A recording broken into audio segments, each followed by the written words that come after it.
الرجیم بسم اللہ الرحمن الرحیم۔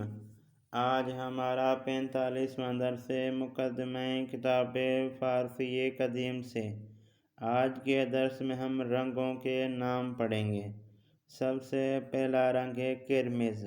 کرمز یعنی سرخ، کرمز یعنی سرخ۔ اس کے بعد دوسرا کلر ہے زرد۔ زرد یہ فارسی اردو ایک ہے۔ اس کے بعد تیسرا کلر ہے سبز۔ سبز بھی فارسی اردو ایک ہے۔ اس کے بعد چوتھا کلر ہے آبی۔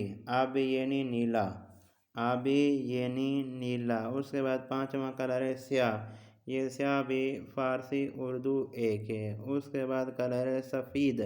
سفید وہی سفید، فقط تلفظ کا فرق ہے، باقی کوئی فرق نہیں ہے۔ اس کے بعد کلر ہے قہوئی۔ قہوئی یعنی براؤن کلر، قہوئی یعنی براؤن کلر۔ اس کے بعد کلر ہے سورتی۔ سورتی یعنی گلابی، سورتی یعنی گلابی۔ آج کا درس ہمارا یہیں تک ہے۔ باقی اس کی چند مثالیں ہیں جو میں چند آپ کے لیے پڑھتا ہوں، باقی میں آپ کے لیے نہیں پڑھتا، آپ خود ہی پڑھ لینا، ٹھیک ہے۔ یہ بطور مثال آپ کے لیے پڑھتا ہوں تاکہ آپ کو بات سمجھ میں آ جائے۔ وہی رنگوں کے نام ہیں، فقط یہاں مختلف اشیاء کے رکھے گئے ہیں، ٹھیک ہے۔ جیسے مثال ہے این کفش قہوئی است، یہ جوتے جو ہیں وہ براؤن کلر کے ہیں۔ آن سیب زرد است، وہ سیب جو ہے وہ زرد ہے۔ اس کے بعد مثال ہے این خرما سیاه است، یہ کھجور جو ہے وہ سیاہ ہیں۔ آن کبوتر سفید است، وہ کبوتر جو ہے وہ سفید ہے۔ این مائک آبی است، یہ مائک جو ہے وہ آبی ہے یعنی نیلی ہے۔ آن انگور زرد است، وہ انگور جو ہے وہ زرد ہیں۔ انار کرمز است، انار جو ہے وہ سرخ ہیں، ٹھیک ہے۔ یہ درس ہمارا میں یہیں پہ ختم کرتا ہوں۔